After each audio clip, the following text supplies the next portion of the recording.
Potengera ndi mwambo umene ndithu unaliko, mwambo umene unakonzedwa ndi cholinga chofuna kulumbirisa anthu ndithu amene asankhidwa ndi mtsogoleri wa dziko amene ndi a Profesa Arthur Peter Mutharika kuti ndithu akhale mu kabineti kutumikira nzika za dziko la Malawi.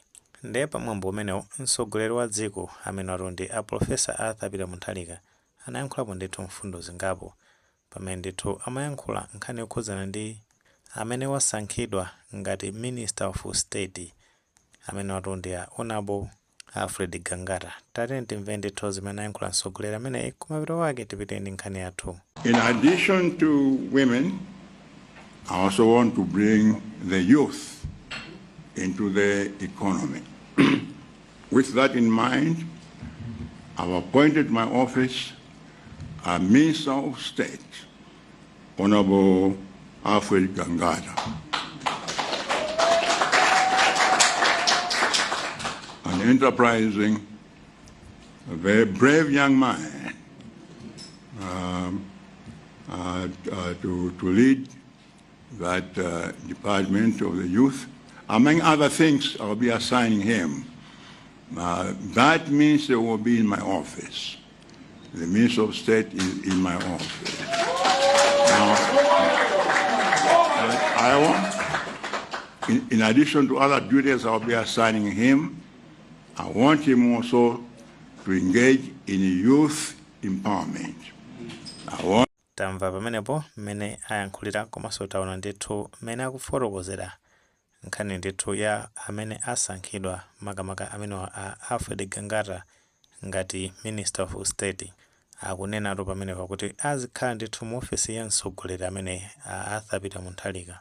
Ndi awasankha ndithu a Gangata ngati mmodzi wa achinyamata pozindikira kuti mu dziko la Malawi kuli ndithu chiwerengero chochuluka cha achinyamata, ndi amene ndithu akhala akuthandiza ndithu mapulani onena kuti achinyamatawo atukulidwe pofuna ndithu kukweza chitukuko cha dziko la Malawi. Ndilo mafunso amene anthu akumazifunsa ndiona kuti kodi ndi chifukwa chani kodi amene a Alfred Gangata asankhidwa makapa udindo ndithu umene akuti Minister of State. Ndipo ankhafunso limeneli tate ndithu tisatire maka zimene wayankhula mtsogoleri ameneyi. Mukamvesera ndithu bwinobwino zimene wayankhula mtsogoleri akunena zona kuti amene a Alfred Gangata makato ni munthu ndithu oti ndikaswiri pa nkhani ya business. Zimenezo ndithu ambiri tikudziwa bwino kuti amene a Alfred Gangata kumbali ya business ndiyoti ndikatawe kwambiri, komanso ndithu kumbali ya ma connections ndi amaoneka ndithu kuti ali connected kwambiri maka ndithu ku dziko lapansi. Ndi chifukwa cha ma connections amenewo kuphatikizapo ndithu ndi ukadaulo umene ali nawo pa nkhani yokhuza ndi business.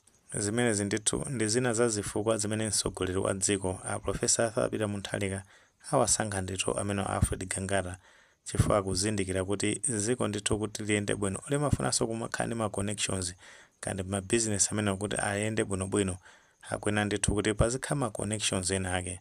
Tikakutengeni mbuyo pang'ono a Joyce Banda anazayankhula ndithu nkhani yokhuza ndi ma connections pa interview yake. Ankanena zona kuti dziko kuti liyende limafunika ndithu kuti anthu amene akusogolera dziko akhale ndi ma connection, chifukwa manena zoti usogoleri wina uliwonse umakhala ndi ma connections.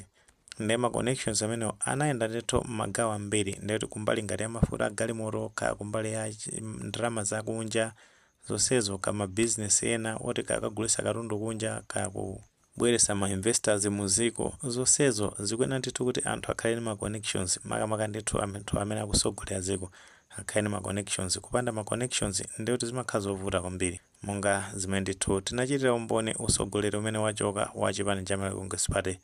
Ukuoneka ndithu kuti ma connections ake zimawavuta kwambiri kuti alumikize zinthu bwinobwino.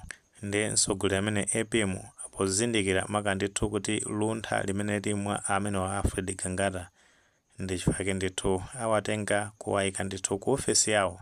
Ndi ntchito za udindo umene asankhidwa ambiri tikupeza kuti tuzitsata bwino kuti amene ndithu azikhala kuyendera ku ma ministry kupanga ma policies osiyanasiyana kukhuzana ndi maudindo ma ministry amenewo. Ndete kumbali yopanga empower achinyamata tikupeza kuti ambiri kutsata bwino kuti amene a Alfred Gangata ndi achinyamata ndithu ndi akuzindikira maka zimene ndithu zimafunikira achinyamata kuti atukuke pa miyoyo komanso athandizire kuti dziko lipite patsogolo. Ndi kuti akapanga empower achinyamata amenewo azathandiza ndithu kuti chuma ndi zina zotero za dziko la Malawi zikhale ndithu zikupita pasogolo. Komanso potengera ndi ofesi imene ndithu apita amene Alfred Gangata amene ndithu achitika mwayi kwambiri chifukwa choti aphunzira ndithu ukadauloso wina maka oyendesa ndithu dziko zomwe ndithu zili ndi kuthekera kuti kusogolo kuno amene angathe ndithu kuzakhala mtsogoleri wa dziko maka potengera ndithu mmene angagwire ntchito yabwino yotumikira nzika za dziko la Malawi. Pajanso mbuyo mwewa ndithu anayankhula kunena zona kuti iwo ndithu target yawo ndionena kuti azakhale ndithu mtsogoleri wa dziko. Ndi chimenechi ndithu chikuthekera kuti ndi chiyambi choti amene atha ndithu kuzakhala mtsogoleri wa dziko.